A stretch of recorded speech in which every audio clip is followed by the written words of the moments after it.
सहना भवतु सहनौ भुनक्तु सह वीर्यं करवावहै तेजस्विनावधीतमस्तु मा विद्विषावहै। ॐ शान्ति शान्ति शान्तिः। सदाशिवसमारम्भां शङ्कराचार्यमध्यमाम् अस्मदाचार्यपर्यन्तां वन्दे गुरुपरम्पराम्।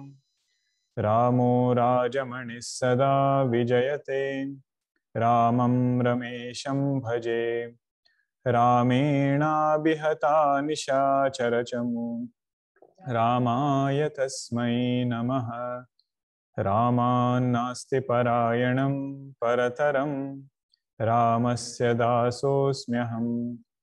रामे चित्तलयः सदा भवतु मे भो Ram मामुद्धर समस्तजनकल्याणे निरतं करुणामयम्।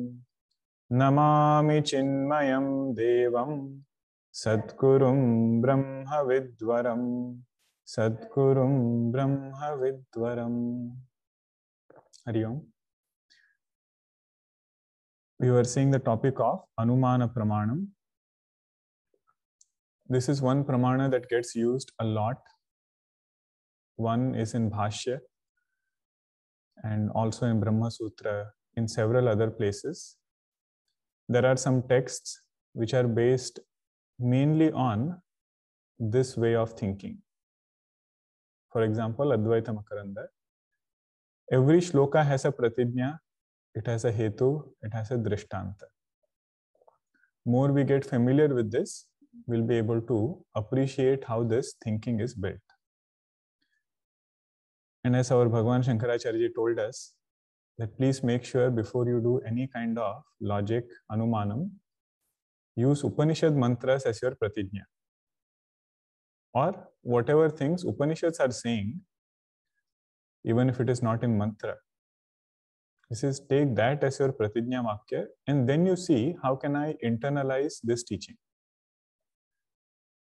A way to help us in that is by this, having this panchavayavas. If I say, okay, this is my pratijna, what will be the hetu? What will be the drishtanta? What is my upanaya? So did anybody try? That Bhagwan is compassionate, just to see, how we will open up that tarka. You can type it in the chat later. Maybe we can see it towards the end. Okay. But the point there was, we should take pratijna vakya, which is going to help us in our sadhana. Tarka is like a double-edged sword. You can use the same tarka to disprove things also, and you can use the same tarka to establish Upanishad mantra. It is why there is one sutra called as Tarkaha Apratishtaha. Means you cannot directly conclude anything by using only logic. You need some foundation based on which you are using logic. Okay. So this was something we had seen last time about the 5 parts of inference. Okay, what are the different components which are involved in Anumana Pramana? The question that was asked was, is Anumana one of the part of this 5, or is the 5 put together called Anumana? The 5 put together is called Anumana. Neither is Pratijna called Anumanam by itself, nor can you call Hetu as Anumanam. Although it might look like it, sometimes you just give a Hetu and say, I did Anumanam of something. We say, no, we need all 5 elements. They put together, it forms as Anumanam, which is also Prama. Whenever we discuss each Pramana, we should connect it back with definition of Prama. Anadigatam, Asandigdham, Abaditam, and Smriti Vilakshanam. What I will know through Anumana, no other Pramana can reveal me at that point. Right? Then only you can say Anadigatam. Right? So what I am seeing right now is something. through that, I am doing inference of something which I am not seeing. It could be any sense organ, but we can understand it in that way. So pratijna was, we do some proposition. There is some suspicion, you can call it that way, that this mountain has fire. But we don't see fire. What we are seeing is only smoke. So smoke is called as linga. These words are important. Smoke, fire example might seem very easy, but these technical terms will help later. So smoke is called as linga. I am seeing that linga over there. So if I have to conclude this thing, that mountain is on fire, I should have seen that linga going along with fire in other places. Okay, so first I give that hetu where I say dhumatvat. There is fire on the mountain because I see smoke there. Smoke, seeing smoke, or because there is smoke, that is called as hetu.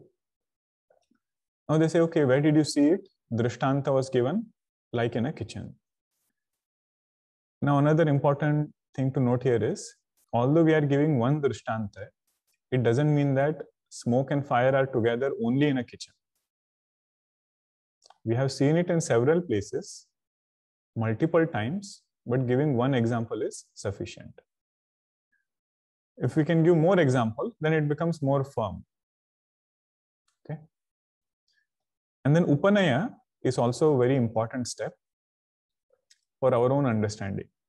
That whatever I have taken as example, how does it extrapolate to this particular scenario where I am applying it? Okay, that is called as Upanaya. And the last one was Nigamanam, where you finally come to Prama. You come to a conviction that mountain is on fire. Not, I guess or I think mountain is on fire. That is the difference. Now we will discuss each one separately, a little bit more details about each one. This was just a broad overview about the 5 components of Anumana. And then we said there is something called as Parartha Anumanam, where all 5 of them are used. That is when I have to do this Anumanam for somebody else. I have to communicate to somebody else.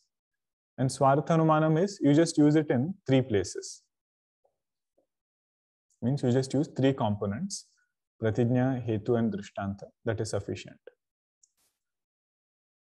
And we'll realize that while explaining to others, we understand more ourselves. Right? So even if you use this Pancha Avayava every time, we will benefit from this way of thinking. And there might be another doubt. Actually, Anumana Pramana, always we cannot say with certainty that it is like this. Because if Vyapti has some kind of shortcoming, then your Anumanam also will have some kind of limitations. We say even if it is that way, at least if we follow this, we'll be able to systematically come to a decision. You cannot say for 100% that is okay. But at least we have followed certain steps. Okay, that we should keep in mind. Now, one question that might come up is, let us take a step back. When we went to see that smoke on the mountain, aren't you recollecting something? And what did we say in Prama? Smriti Vilakshanam. So why do you even call Anumanam as Prama? Because it is some kind of Smriti. You are recollecting something, and whatever is recollected, we said, cannot be called as Prama.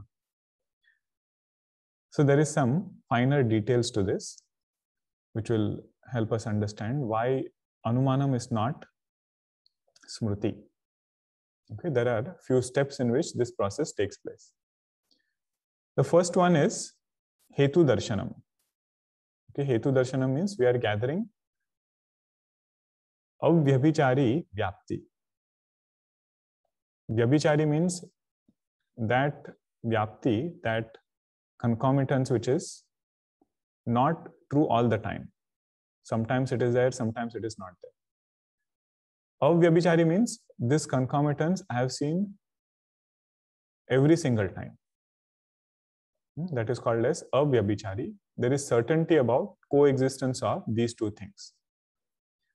Between smoke and fire, if sometimes there was smoke but there was no fire, so then that would have become avyabhichari vyapti. Right? Because I see smoke but I don't see fire. This is not that kind of vyapti. I should get firm vyapti where both of these are going together. Now you might find some technologically, possible cases. Because of technology, there are some cases possible where you see smoke but you don't see fire. But we should not go in those examples. Right now we are just looking at where we can find vyapti with certainty. Okay, that is the first step we should gather. Second step is called as vyapti smaranam. This is smruti. That when you see that smoke, you are remembering that, oh, the smoke had gone with fire in a kitchen. That vyapti smaranam is happening of that drishtanta which you had seen, where vyapti was gathered. Okay, so seeing smoke, remembering it, sahachara. Sahachara means concomitance with fire.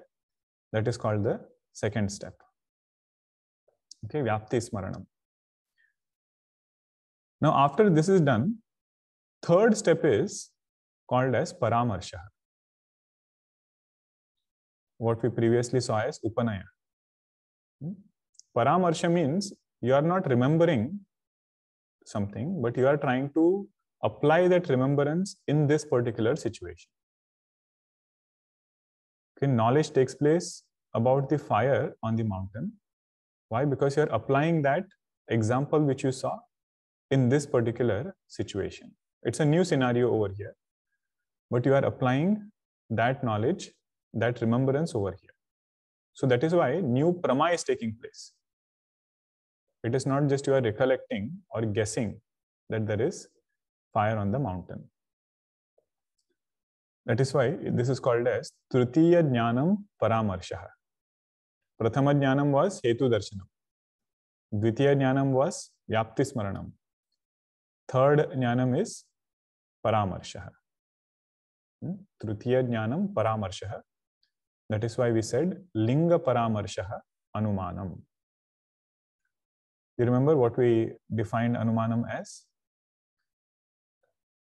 Linga Paramarshaha Anumanam. So Paramarshaha is not only some kind of recollection. It is application of some vyapti that we have gathered in a particular situation. Okay, that is why it is called as Anumanam. And this is what we call as Prama. This Anumanam is called as Prama. And another name of this Prama, which is coming out of Anumana Pramanam, is called as Anumiti. Anumiti.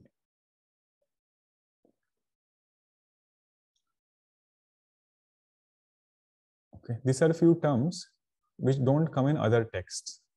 If we get familiar with it and just appreciate this point, that Anumanam is not only one out of those 5 parts. It is not only the example, not only the pratijna, not only the hetu, but having done all of that, this application of that knowledge, application of all those 5 in a particular situation gives me this knowledge. We'll see more examples. These are all just background fundamentals. Okay. Are you all done writing? Okay. So now we said we'll see each one little bit in more detail. First one was pratijna. So what did we say in pratijna? Make sure that it is a right pratijna. Don't have an erroneous pratijna too. Maharaji tells one story in his own life that he had gone to his teacher, Udiya Babaji, and he said, how can we prove that there is no, that Jiva doesn't have Punarjanma? Jiva doesn't have, Atma doesn't have is okay, but Jiva doesn't have Punarjanma. Something of that sort he wanted to prove. And he had logic in his mind. how he will say that Punarjanma is not something which is an real thing. Surya Babaji told him, use your logic to cut Punarjanma for Atma, not to discuss too much about it and try to establish it with other logic. So that is something we have to be careful. Now, when it comes to Vyapti, right? Vyapti means gathering that data. So error-free Vyapti, Nirdushta Vyapti, will help us in coming with Nirdushta Hetu. If I gather my data in a very pure way, all the data is not having any erroneous noise included in it, then that Vyapti will help me get a very clear Hetu. So there are some technical words over here also. What was our Vyapti in that case? Yatra yatra dhumaha, tatra tatra vahnihi. Means wherever there is smoke, there is fire. So the fire is called as Vyapaka. Okay, Vyapaka means pervader. And the smoke is called as Vyapya, pervaded. Don't take it literally. Huh? Don't feel like, oh, the smoke can come and pervade the fire. It is not physical pervasion we are talking about.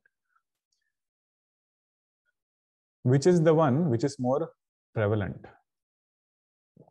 Rather, you cannot flip this Vyapti. Means you cannot say yatra yatra vannihi tatra tatra dhumaha.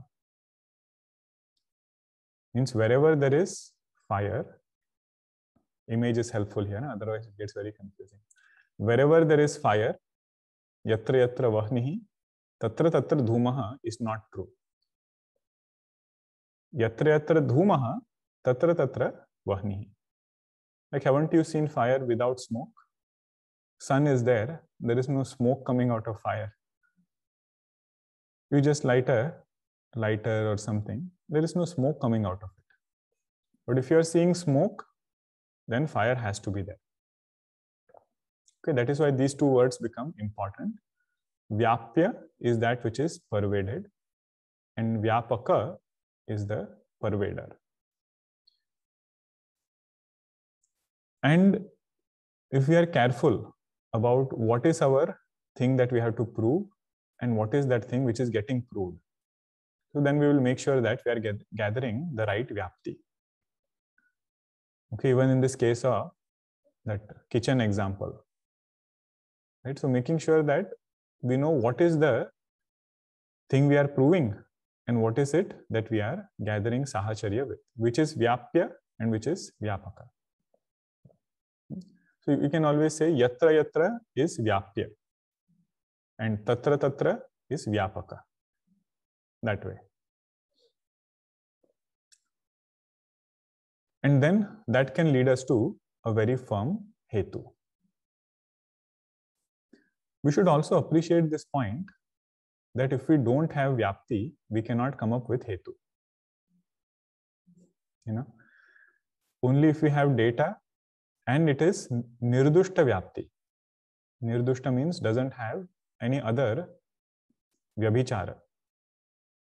Means sometimes it is there, sometimes it is not there. Not that kind of Vyapti. It has to be always going together. Now you see, if somebody says, I want to use Anumanam to figure out what happened at the beginning of creation, right? What will you say? Can you use Anumanam or not? I want to use Anumanam to determine what happened in the beginning of creation. I will make a Pratijna, I will make a Hetu. You see, you cannot use Anumanam. Why? Because you don't have Vyapti. Vyapti means data. Nobody was there at the time. I was not there. So you cannot use Anumanam directly to figure out what happened in beginning of creation. But then, however, whatever happened in evolution, right? It is said Darwin got data first. Majority of his life is spent in just gathering data about how these things evolve. He saw one bird at one point of time. And after several years, he came back and saw the same thing, and he saw some curvature in the wings. And he said, okay, these wind patterns which are there, they are making this bird adapt physically to that environment. So then with this Vyapti, he derived some conclusions. Right? So this point also we should appreciate, that if there is no Vyapti, one will not get Hetu. And that Vyapti should be avyabhichari. Now, few examples of Anumana Pramanam in our own Vedantic text. This will look more familiar to you. Until now, there were some technical terms and other things. So in Kenopanishad, we will see later, Bhagwan Shankaracharya ji uses logic to establish existence of Bhagavan. Now, you should remember, our main pramana is not logic. Main pramana for Bhagwan's presence is Upanishad. Along with that, we can use logic. In another Upanishad, there is one Purva Paksha who comes and uses logic to establish Ishvara Asti. Bhagwan Shankaracharya ji says, he almost refutes him, and he says, our pramana is not Tarka, our pramana is Upanishad. But over here, he is using logic to explain this Pratijna. Ishvara Asti, and it is Shrutimatas Tarka. Now, after Pratijna, what do we have to give? Hetu. So his Hetu is Karyatvat. Because every effect has a creator, and this world which is seen is also an effect. Now, Tarka is something, if you use one word, you have to define every word. What do you mean by Karya? So, Karya is Karya. He says, no, you have to define Karya. Whatever gets created, whatever gets modified, and whatever gets destroyed is called as Karya. Karya is that which is created, it modifies while it is there, and then it perishes. That thing is called as Karya. Now you see how precise this definition is. You take anything in this creation, it will fit under this category. And our philosophers, they were very, very honest. If they found something out of this definition, they won't hesitate to leave that thing out. For example, if you say everything in this world is Karya, what about space? Right? Space does not modify. We have not seen the birth of space, nor do we see end of space. So then it is said, there are some darshanas which don't consider space as Karya. So Upanishads say that Akasha was created. So Vedanta, we consider space as Karya. Okay. This point was just to say that every word we should be very careful where it applies, where it fits. So, but for this purpose, you can just take it as Ishvara Asti is the Pratijna. Hetu is Karyatvat. Means because every effect has a creator. Give an example. We say Chitravat. Chitravat means like in a painting. What is the Hetu that we got? Yatra yatra karyam. Means yat karyam tat sakartrukam. Wherever I am seeing an effect need not always be a painting. Effect can be anything which is born, anything which is modified, anything which is perishing. There has to be somebody who has made it. Yat karyam tat sakartrukam. So this is our example, Drishtanta. What are we seeing now? Sahacharya. We are seeing that concomitance between Karya and Karta. Wherever there is an effect, there has to be somebody who is there who has made that thing.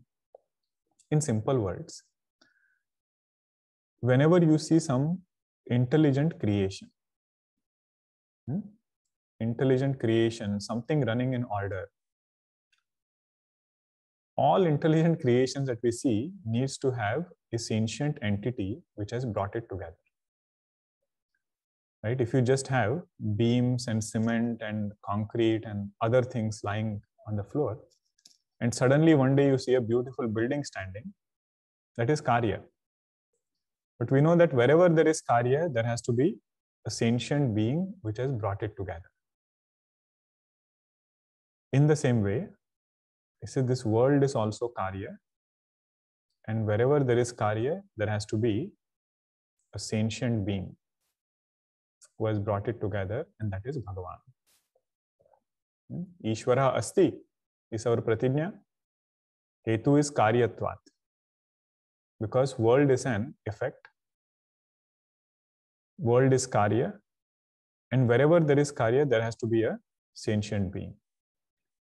Now Bhagavan just catches this thread, and he establishes all the lakshanas of Bhagavan. Now he says, one who has done this small painting needs to have knowledge of that small painting. One who has done this big painting needs to have knowledge of this entire painting. So word Sarvajna, he will open up there. So like this, Anumanam is done on top of Shruti. Okay. This example was straightforward, right? Not too complicated. Okay, this one is a little tricky one, and I would appreciate any questions if you have more thoughts, but listen to this carefully. This comes in Mandukya Upanishad. Pratigna is Jagrat Jagat Mithya. Very big pratigna. If it can internalize in our knowledge, means if we can internalize this knowledge, nothing like it. Upanishad is Pramanam. It is our first conviction that we should have. But on top of that, I should have this deeper conviction that Jagrat Jagat is an appearance. And whenever we do vichara, we should keep vyavahara away. Okay. We cannot do vichara when we take vyavahara as our main thing. So let us take this pratigna. Okay. Jagrat Jagat Mithya, it is Mithya. Now what is the hetu? Hetu given is drishyatvat. Because it becomes seen. It becomes seen meaning it becomes an object of knowledge. Okay, to my physical eyes, it is seen. To my ears, it becomes seen. Or you can say drishyatvat means through eyes only it is seen. So what do you mean? How does drishyatva and mithyatva, what is the connection between them? Now you see how that 5 components will help. You see, I will show the concomitants between them. What do we have to prove now? Jagrat Jagat Mithya. Waking world is an appearance. So whatever you have to prove, you cannot get data from that same thing. If you want to prove Jagrat Avastha or Jagrat Jagat is Mithya, you cannot take something of Jagrat Jagat and say, this is Mithya. You see, that is what you have to prove. So where will I go now? Where will I go to find this Vyapti? Data, where will I find? So Bhagavan says, I have given you other 2 avasthas. Second avastha is Swapna avastha, and then I have Sushupti avastha. Go there and get Vyapti. So first this person goes to Sushupti avastha. Sushupti avastha, there is nothing to be seen at all. So no Vyapti can be gathered. The one who is seeing this Ahankara also is not there. So then he comes to Swapna avastha. So then, in Swapna avastha, we gather our data. What are we gathering data about? Sahacharya. How we gather data about smoke and fire in the kitchen. Over here, we are gathering data about Sahacharya between Drishyatva and Mithyatva. So in dream, everything is seen and none of it is real. So our Gaudapadacharya ji does not even take this for granted. In 2nd chapter of Vaitatya Prakaranam, he spends a lot of time to establish why dream is mithya. He says once you have established that concomitance, right? If drishyatva is there and mithyatva is going together, don't hesitate to apply it back to Jagrat Jagat. You got your vyapti over here in Swapnavastha, and that drishyatva vyapti, we are applying it in Jagrat. Because the question is, what is the difference between drishyatva in dream and drishyatva in waking? The drishyatva is same. Whatever becomes known is called as drishya. Okay, this thing we have to think about more and more. That we cannot again go back to waking state to gather vyapti. That is the key point here. You cannot gather mithyatva vyapti in waking state. That is why we go to dream, gather vyapti, just like you gathered it in the kitchen example, but you have to apply it back in wherever you have to apply. Right? So on that mountain we applied that vyapti what we gathered. So in Jagrat Avastha we have to apply that vyapti. Everybody with me so far? Okay. This one also is another example of Anumana Pramana. You make a pratignya saying that Jivitam Sthula Shariram Sa Sukshma Shariram. It's a living gross body should always have a subtle body. Living, huh? Any physical body always has a subtle body. Now you say, what is the hetu for this? We say pranadimatvat. Because pranas are seen. Okay. In every living body, there has to be a subtle body. What is the hetu? Pranadimatvat. Pranas are seen. But here the tricky part is, where will you get example? If you say, okay, this animal I see, that animal is living because I see prana. You say that is what you have to prove. Jivitam sthula shariram sa sukshma shariram. That is your pratignya. You cannot take the same thing as your data. So there is another way of gathering data which is called as vyatireki vyapti. Okay, vyatireka means unlike. We say vyatirekena ghatavat. Means in a pot where there is no prana, there is no sukshma sharira. Okay, you still can have the same vyapti, yatra yatra pranadimatvam, tatra tatra sukshma shariram. But take those examples where if you don't see prana, there is no sukshma sharira. So then you can say wherever there is prana, there has to be sukshma sharira. Okay, this is our vyatireki vyapti. Where you cannot find any example because everything that you see falls under your pratignya only. That is where you need vyatireki vyapti. This much is good enough. Huh? We don't have to. I'm just scratching the surface, not even going into details of this. Last topic in Anumana Pramana. Thank God. Many of you will be like, last topic in Anumana Pramana is called as Anvaya and Vyatireka. Now this is very important. In Bhagavatam, Bhagavan says, understand this truth just by Anvaya Vyatireka. Anvaya Vyatirekaabhyam yatsyat sarvatra sarvada. Etavadeva jijnasam. This alone you try to inquire. So that's why this topic is important. We'll just briefly touch upon it. Now let us look at the simple meaning of the word Anvaya and simple meaning of the word Vyatireka.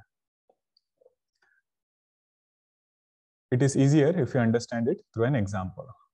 Let us say we have a ring, gold ring. It is in one name and form, and there is gold. Two things are there, one real and one unreal aspect. Gold is the substance which is there, name and form of a ring is there. Now you melt it and make a bangle out of it. What is there? Gold is there and different name and form. Bangle name and form is there. So between these two, we say there is Anvaya of gold and Vyatireka of Namarupa. There is not even a trace of ring in this bangle. But whatever gold was here, the same gold is in that bangle. Okay, so there is Anvaya of gold, Vyatireka of that name and form. You melt that bangle again and make some necklace out of it. Now again, between these two, there is Anvaya of gold. Same gold is there in necklace, and there is absence, or you call Vyatireka of that bangle name and form. Now you say, how does this apply to Vedanta? So Vedanta is you take all three avasthas. Waking state, what do you have?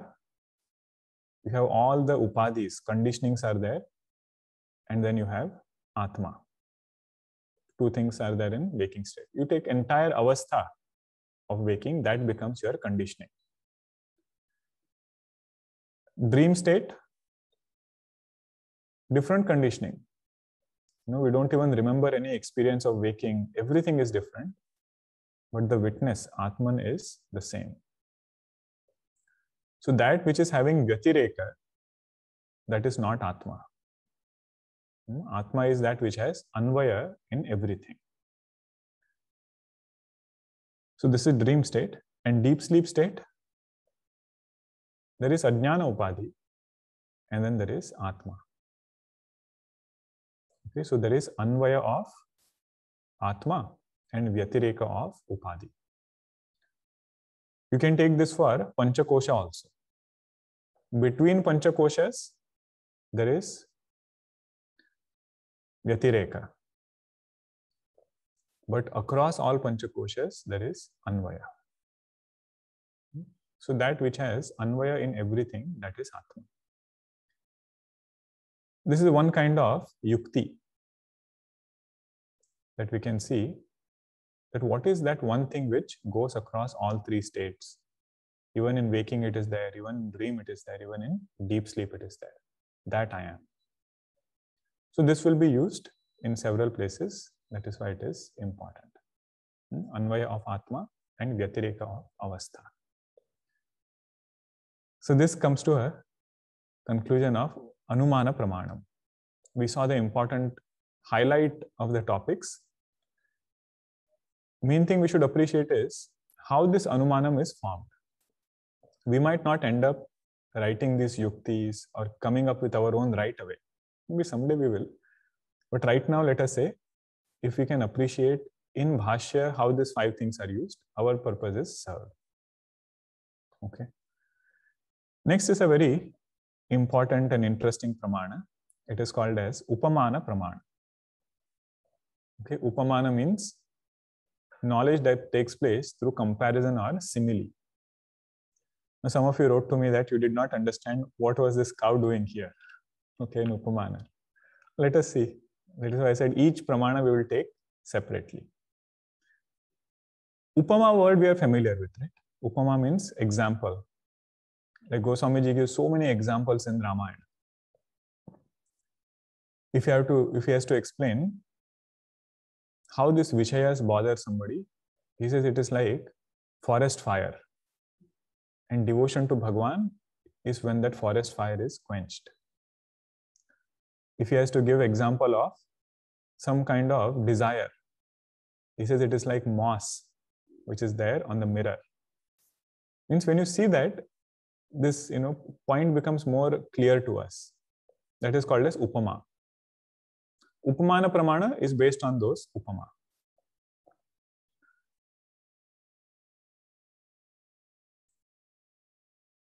The definition of Upamana Pramanam is Sadrusha Pramakaranam Upamanam. Sadrusha means knowledge that takes place through similarity. Okay, that is called as Upamanam. Sadrusha Pramakaranam Upamanam. One famous example given is, before we go to that, let us come to a colloquial example. if you have to send somebody who has come from India to the farmer's market, let us say your niece or nephew has come, and you say, okay, go there and get me a kiwi. He says, kiwi I have not heard before. That kiwi fruit, like before coming here, I also did not hear what is kiwi.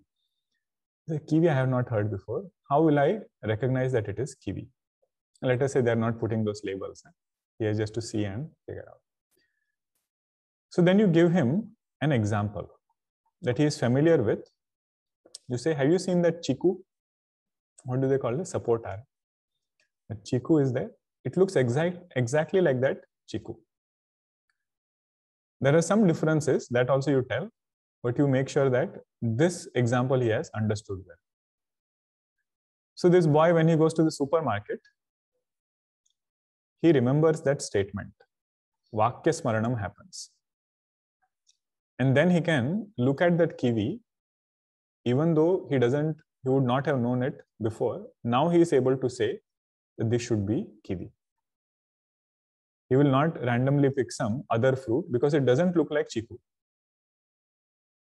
Okay, this is the pramanam called as upamana pramanam. What are the key things? Sadrushya. Sadrushya between first and the second. Similarity. And a remembrance of that statement. It is not mere recollection. He is remembering that statement, but he is applying in a different scenario. He says, oh, this is what chiku looks like. And my aunt said, this fruit will look like that chiku. Now, how is this different from Anumana Pramanam? You see, Anumanam also you saw the smoke and you inferred the fire. We say the difference is there is no Sahachara. Sahachara means this person has not seen chiku and kiwi go together before. Okay? He has only seen one of it, and with that Vakya, he is able to remember the second thing. Now the classical example.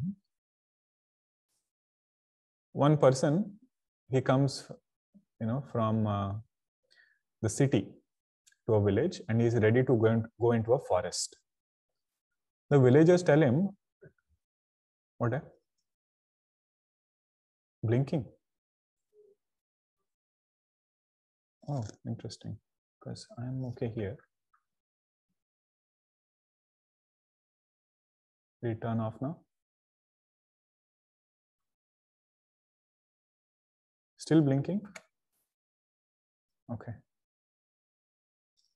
I think online is fine. Let us continue and then we can troubleshoot later. So this person, he comes and he has to go into the forest. Now the villagers tell him, you need to be prepared.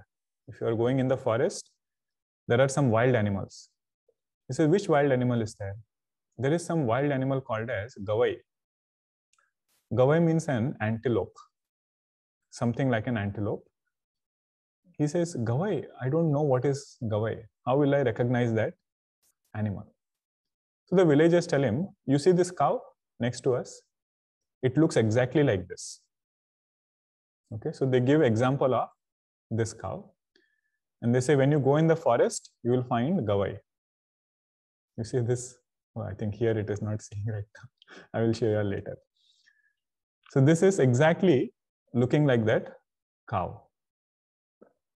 So he says, using this upamana, when this person goes later to the forest, he remembers that statement and he knows what is a cow. Even though he doesn't know this Gavai, he is able to get this knowledge that this should be that animal.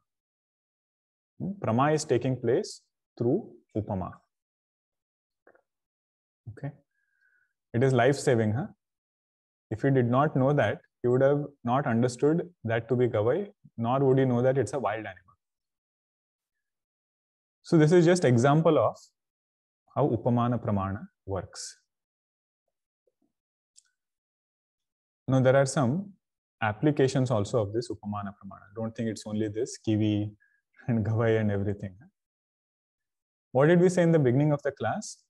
That if we want to understand Sushupti, or if you want to understand Pralaya, dissolution, we cannot use Anumana Pramana. Nobody was there, we don't have data, you cannot use Anumana. So how will you understand understand Pralaya? We say you will understand Pralaya by using Sushupti Avastha. Okay, this is called Upamana Pramanam. Whatever happens in Sushupti, that if we understand, it is the same thing which will happen in Pralaya. What are the things that happen? Say all names and forms are dissolved. Oh, really? In Pralaya, is that how it happens? I say yes. Look at Sushupti. All names and forms are dissolved. Nothing is there. But the strange thing is, nothing is completely destroyed. In spite of name and form getting dissolved, nothing is completely destroyed. It is there in seed form. Right? And when you wake up, everything comes back just in the same way as before. Right? Whatever we studied yesterday or in the last Pramana Vichara class, same thing we are studying, we can continue from that today. Otherwise, every day the same thing we'll have to teach if everything gets wiped off. So we say how this happens in Sushupti, the same thing happens in Pralaya. Now you go and look at Naradji's story, right? When he says, I had this physical body and then Pralaya happened and this body was given up. When I woke up, in the next cycle of creation, I was born as Devarshi Narada. In Bhagavatam it comes. So how would you understand that? Use Upamana Pramana. If you understand Sushupti, we will know what happens in Pralaya. There are some more facets also to Upamana Pramana that we will touch upon next time. It's a very short Pramana, but very helpful, just in our daily life. If there are any questions, thoughts, you can turn it. Om Purnamada Purnamidam Purnat Purnamadachyate Purnasya Purnamadaya Purnamevavashishyate. Om Shanti Shanti Shanti. Harihi Om Shri Gurubhyo Namaha. Harihi Om.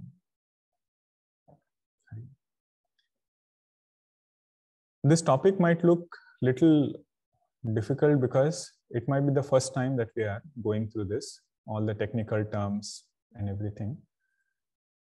But anything that we repeat over and over, it gets easier. Okay.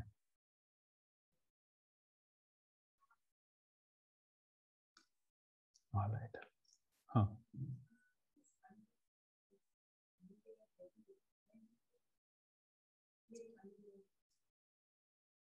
Anvaya Vyatireka, it falls under Vyapti. Under Anumanam only. Yes. So that last topic we discussed was under Anumana Pramanam only. But how do we gather Vyapti? So there is something called as Anvayi Vyapti, Vyatireki Vyapti. Through that, you can get Prama. Okay. Some thoughts about the Pancha Avayava, about Bhagwan is compassionate.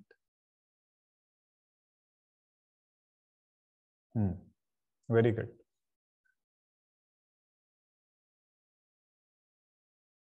Bhagwan is compassionate is Pratijna, the sadhaka is saying. What is the Hetu? Because we see that he is forgiving. Drishtanta, just like Lord Shiva forgives Satiji.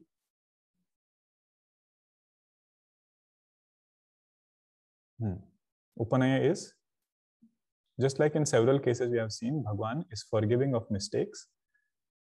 Here also we can say that Bhagwan is forgiving and that's why he is compassionate. Conclusion is Bhagwan is compassionate. The main thing to know here is, what is the linga? Like smoke was the linga, right? Here, what is the linga that we are seeing? Kshama. Forgiveness is the linga. Means wherever there is forgiveness, there has to be compassion at its root.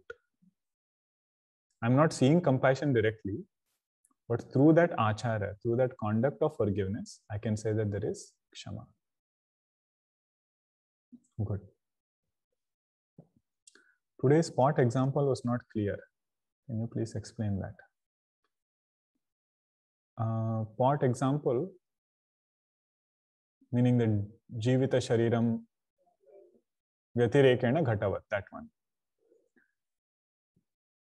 So that example was, your pratijna, you have made it in such a way that you are not able to find drishtanta or get vyapti directly. Right? Because if I say there is some jiva which is living and it has sukshma sharira or it has prana, he says between prana and sukshma sharira, you are not able to find vyapti in a place which is different from your pratijna. Right? So you can take unlike, you can take opposite of it. If you prove that, then you will get drishtanta even there. Vyatirekena ghatavat. Okay. From pralaya to creation, does the state change from before the pralaya? That is, in previous created state continues, in new created state, or it changes. In Sushupti, it appears things get reset. Why is it said things get reset? Because we are not talking about dream. We are talking about Sushupti Avastha, where whatever was there before, same thing is there after. Now, I think you might be saying in terms of our mind gets reset or we feel calmer than before. See, that's only because karma phala has not come for that time. That is the thing about Sushupti. And this is the same thing about pralaya also. Greatness of Bhagwan's karuna is this. That he said, throughout our waking and dream, karma phalas are constantly hitting. At least let us give them some span where they can get this vishrama from karma phala. Okay.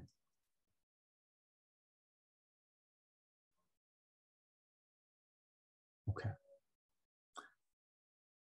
I think some questions we will need to ask in person, right? Because it's difficult to understand what was there. Okay.